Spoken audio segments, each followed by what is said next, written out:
5 days since I served my STBXW 30 female of 7 years, now everyone is piling on me to talk to her. Part 4. Unexpectedly, Sue blinks open her eyes and leaps out of the chair, ripping the drip link to her hand off in one swoop. She clutches my legs and falls on her knees on the floor, sobbing. Her sobbing affects me in ways I can't put into words. She pleads, forgive me, like a chorus. For some reason, she seems very, very loud to me, as if her voice is part of the chaos in my ears. Against my legs, her body felt warm, soft, and tender. Her teeters are getting on my thigh. Her touch is familiar, like if it were something I really need. I'm still frozen. I want to grab her and hold her, but I simply can't do it. I simply don't know how to move. I try, but my body isn't cooperating. I'm still speechless, and I'm on the edge of tears. With my dry mouth, I'm attempting to swallow the stinging tears. If it weren't for the face mask, I'd probably appear completely mad. I want to be able to move about. But no, I can't open my dry mouth. I don't recall anything I prepared for, and I'm at a loss for words. Sue's mantra eventually turns to I love you, forgive me. It takes me out of it for a time. But instead of my well-planned inquiries, all I can say is, why do you despise me? Why do you despise our family? What gave you the authority to annihilate us? I believe this is what the doctor had forbidden me to say before. Sue stares at me with such sadness, and I glance at my father. Is my father in tears? I'm quite perplexed, and I'm starting to feel dissatisfied. Boom! I exclaim as I gaze at my wife. As I pop a vein, I have a quick biting sensation in my left eye, as well as a horrifying nasal bleed, something I have never experienced before. It's like water dripping from a faucet. In an instant, my mask is full with it, and it's flowing down my chest. Sue faints. She couldn't stand the sight of blood. There is a lot of hectic activity going on around us. I'm still sitting there. In what seems to be an instant, the 2 orderlies have her in her chair and out of the room. I'm practically fainting out when the nurse places one of those pump blood pressure devices on my arm. There's blood everywhere. The doctor says something to someone, and then I grab a needle and start injecting stuff into my arm. I had a complete blackout. My blood pressure was eventually determined to be 197/120. So, that's not good. So here I am, having awoken in a separate ward a few hours earlier with a severe headache. I have a horrible bloodshot left eye and a very painful nose. I feel like a complete jerk. While I was away, my father picked up some clothing and other necessities, as well as my laptop. He then went home to give me some space. He, too, needed to get some rest. I've never seen him that agitated. To be honest, I've never seen him weep before. The doctors want to keep me in the hospital until tomorrow to observe me. That is okay with me. I'm exhausted. It's good not to have any responsibility other than resting here. So far, it's been a bad day. I'm starting to understand that this is going to be a lot more difficult than I anticipated. I'm still shaking and I'm not sure why. I feel like a complete failure. I didn't accomplish anything. In fact, I went backwards. I couldn't have made a worse mess of it if I tried. I've accepted that I don't know how to deal and do this. I'm just hoping I'll figure it out soon. Breaking emotional links with my wife will undoubtedly be more difficult than I anticipated. I didn't expect it to be this way. So there we are. I am now befuddled. For the time being, I'll simply attempt to concentrate on me. I need time. I need to get back on my feet. I need to care for my children.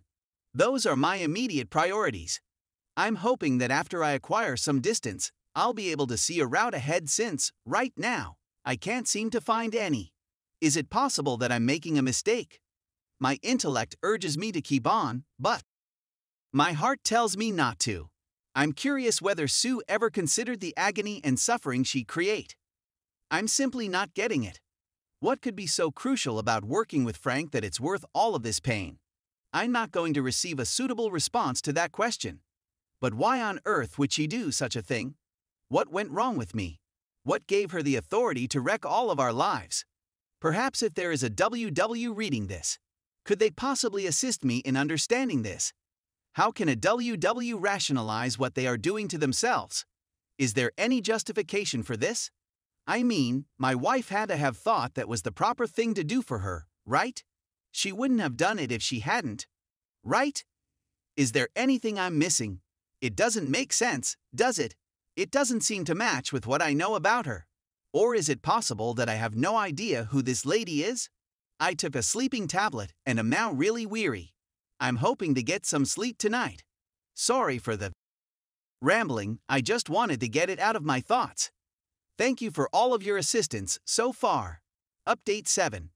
I'd give almost everything to have this not be my life. I was diagnosed with hypertension, which expressed itself in the nosebleed and red eye yesterday. I was given some tablets that I will have to take on a regular basis for the foreseeable future. I decided to start communicating with my wife practically as soon as I woke up.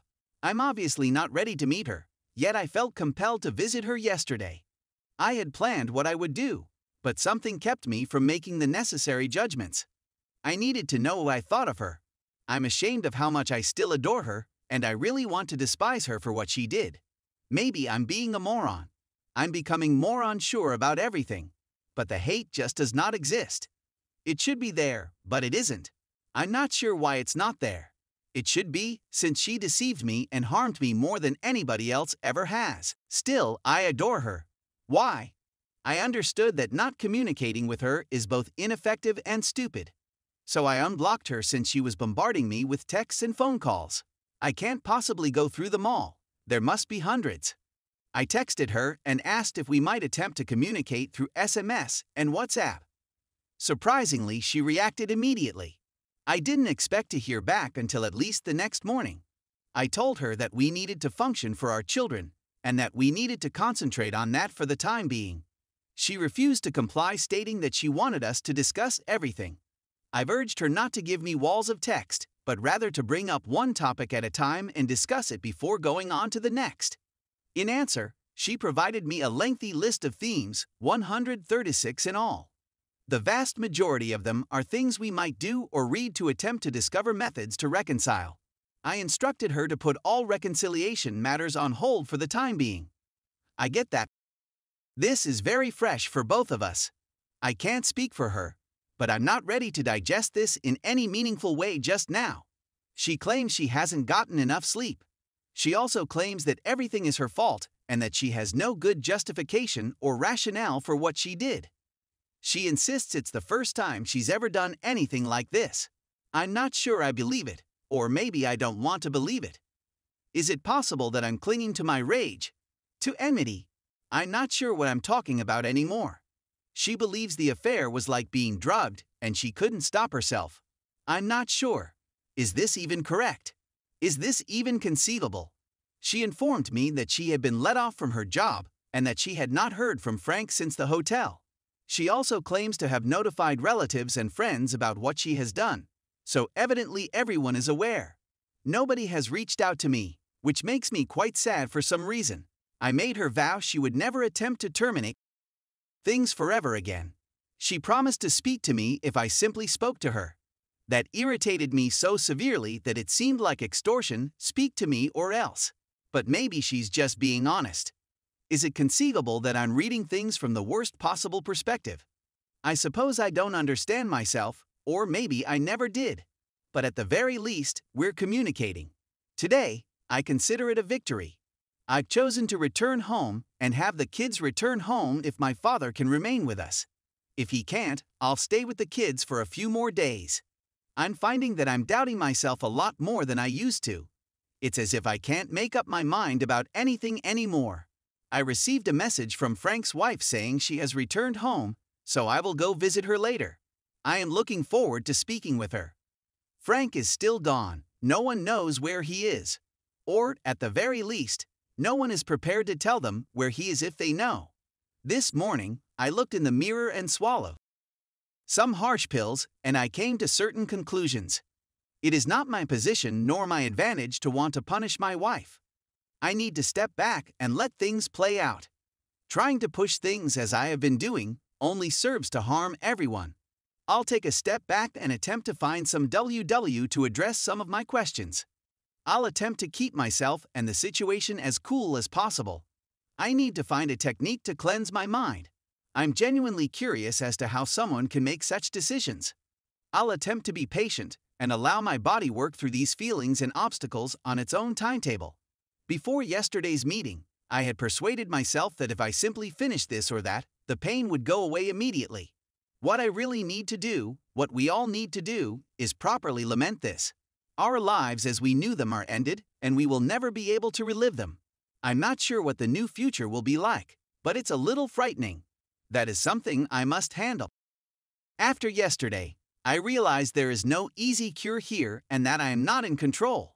But I can't just shove it and be done with it. As many of you have told me, I need to mentally prepare for the long haul. I'm going to stop posting on Reddit for a bit, at least for a week. I'll continue to read comments and ask questions, but I believe I need some time away.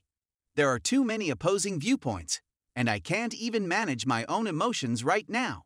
On each remark I read, I shifted from one point of view to the next. Thank you for all of your encouragement. Writing here and chatting to all of you has been quite therapeutic for me.